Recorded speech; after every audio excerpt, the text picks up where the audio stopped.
Shukriya was separated from her family over a decade ago.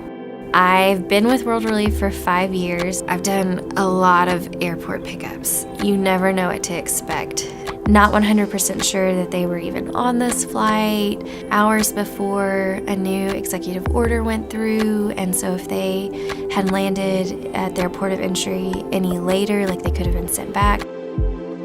Shukriya is just like a bundle of nerves, super just ready to see them. Because her children were minors, she had to show valid ID and sign for them before they would release the children into her care.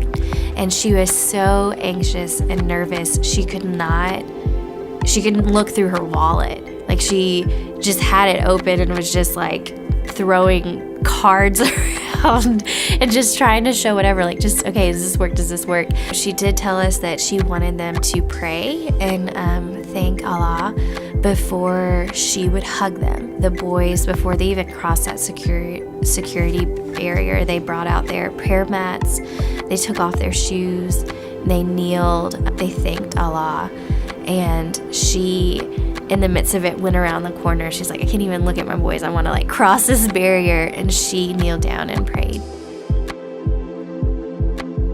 My hope is definitely in the work that I do, you see a lot of desperate situations and a lot of broken situations. But I definitely have faith that one day everything will be made right. I've spent 4 years just in the trenches with Shukriya. Every time I meet with Shukriya and we would try to get an update or see the case status of her children, we would always pray.